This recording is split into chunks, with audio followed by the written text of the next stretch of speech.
I remember one of the things that you were talking about was that none of them had, when they did a study over there, 1,500 monks, none of them had lung cancer. And in the US, 53.2 out of 100,000 will eventually have lung cancer. This is annually. You also said that no colorectal cancer, or at least you're mentioning these types of cancers, none of them Yeah, reported. it's really reduced. Yeah, with this Yeah. vegan diet, avoiding meat, essentially, Mm. these monks in particular, like colorectal cancer doesn't exist, prostate cancer doesn't exist Yeah. in any meaningful way. And that goes actually to countries as well. They don't have access to meat, which is interesting. This episode is brought to you by our Revo Report Patreon. Join our community to get first access to interviews, Bible study guides, devotionals, and prayer books for adults, youth, families, and marriages. Plus, resources on Christian living, leadership, sermon prep, exclusive Q&As, online Bible studies, and even one-on-one coaching or counseling. Visit patreon.com/VinceRevo and grow in faith and truth with us. To meat, which is interesting. I'm not anti-meat, but I do think that is something to reflect on as we eat things that evidently over a lifetime will result in things like colon cancer. And I think it's 40% of all Americans will have cancer someday, statistically. 40%. Okay. And also, I don't know what the statistics are for dementia, but I think is one in 3 or 1 in 4 will have some form of neurodegenerative disease or something like that. Yeah, I'm not sure, but I'm not surprised if it is that high when you consider that a third of the country has dementia, and there's almost like a 1-to-1 correlation. Yeah. Country has diabetes, and there's a 1-to-1 correlation with them eventually developing dementia. The problem of diabetes that affects every organ system in the body. So every cell is processed sugar, and that's what it's using usually for fuel, is going to be affected by having too much of that around. It's almost like gluttony for cells. You just are so overwhelmed with so much sugar and so much excess that you stop. Eventually, you have a problem regulating the signaling for that sugar. And that every cell in your body operates on sugar to some extent, or it can. And wherever there is a cell, there's going to be a problem in demise. And when it comes to the brain, that means dementia. Right. Okay, that makes sense. And in over there where they were practicing, there were no cases of that, right? So they have almost zero cases of neurodegenerative disease, Parkinson's, dementia, Alzheimer's, Huntington's disease, and diabetes for that matter. And what's also interesting is that when you are in a fasted state, this molecule called BDNF goes way high and is upregulated. And that's interesting because those neurodegenerative diseases I just mentioned, all of those people have low levels of BDNF. So what's going on there through this process of fasting on a regular basis that allows these monks to sidestep all of that disease, and specifically ones that harm you at a late age. And it's also something to keep in mind too. This is a humble realization, but if you live till you're 80 or 90, you're spending most of your life in a middle age to older age state, just minute for minute. And so again, in our society, we like to praise and idealize and hone in on like the 18 to 29-year-olds, but the reality is we should be doing stuff in that marginal decade, let's say, so we're prepared to live where we'll spend most of our time, which is essentially a middle-aged person that's going to be a senior citizen for a very long time. But it matters. Yeah, that's a good point. I didn't realize that if you're living until that age, you're going to be a senior citizen more than in your teens.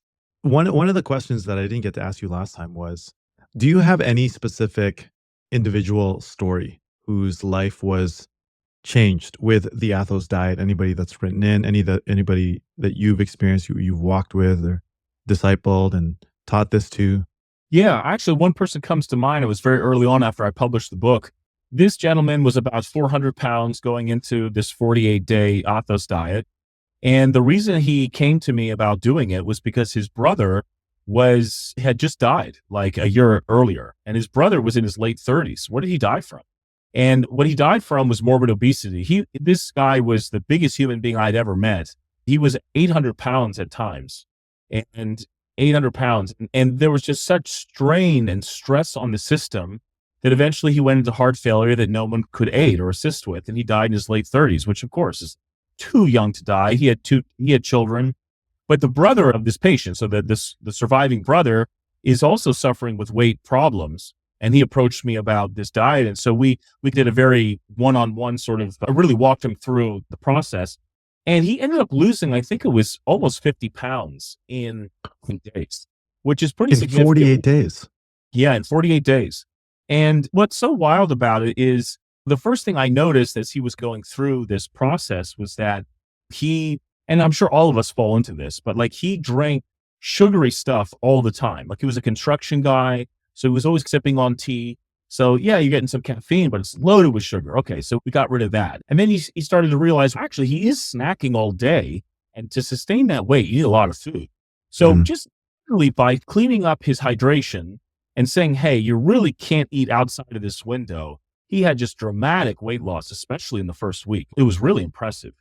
And then as we optimized his satiety with the right amount of protein and fat and really tried to lower the carbs, he was just really doing phenomenally for those 48 days and was truly losing a pound a day. I mean, his metabolism, Wow. if you could, a quick math, 10 times, he probably needed about 6,000 calories a day to maintain that weight easily.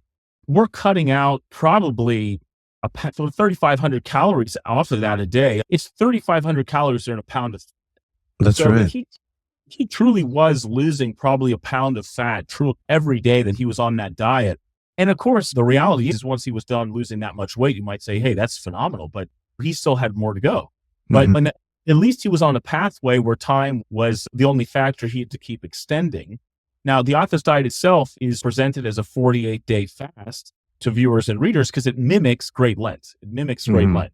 That's the send-off. But the cool thing is when you get through 48 days, you end it thinking, gosh, I feel phenomenal. Like, why would I stop? Now, what I tell people, and again, this goes back to the wisdom, I think, of an ancient tradition, a 2,000-year-old tradition here, but the next day after Easter, you're doing intermittent fasting, you're staying active with walking, but you're eating meat now. You're getting your protein from a meat source.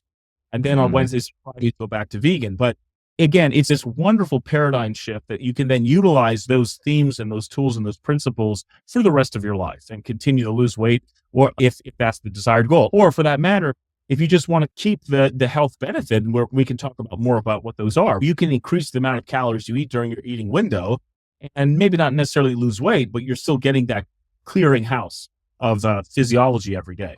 Man, that is incredible. So he was 400 pounds, and in the in the 48 days, 50 pounds. So over a pound a day. Yeah. Yeah. What were some of I assume there were some initial challenges for someone like that who has to drastically shift their eating window. What was his eating window? What were some challenges that he faced in adopting it? I think he started out closer to about 6 hours a day, but he very quickly adopted to 4. And what I told him the first 3 days was during your eating window, don't worry about the macros so much. Just eat as much as you want so that you can feel like you got somewhere and that you get to that next window of eating, and just convince yourself that's possible. And of course, everyone the first day ends up overeating till their belly hurts. And then the second day, they will less. And by the third day, we're really starting to optimize those macronutrients, which we hope people eat no less than 100 grams, of protein and no more. And one of the reasons that we recommend the carbohydrate minimization is that every human being, depending on their size, has about a pound or less, maybe a pound or less of glycogen. And that's basically stored sugar in your liver and your muscle tissue. What's also interesting about that is when you are not eating, you are essentially eating that glycogen first. And then eventually, if you clear all that out, you eventually move into ketosis. Then you're burning fat now at that point. Yes, now you're burning fat. But glycogen also is a huge carrier of water. So a lot of people lose that glycogen, and then they're basically peeing out all this water that comes with it in that metabolism. So they're going to lose some water weight as well.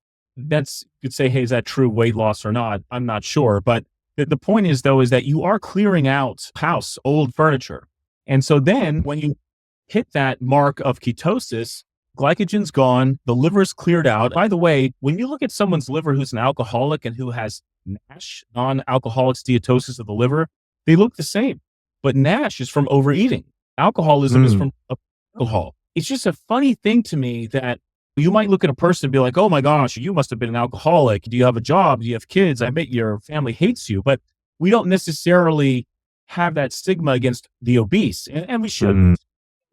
But it does look the same in terms of the anatomy of the liver. And sometimes you have to understand things in this way to be like, oh, alcohol is an addiction. Alcohol is a problem. It destroys your liver. You don't live as long, but so does obesity. and maybe it's something I should try to avoid. So anyway, you start burning Interesting. all of that glycogen, and it's basically a reset for the liver, because you don't get non-alcoholic steatosis of the liver without it being built up with this old sugar stores that like never get cleared out.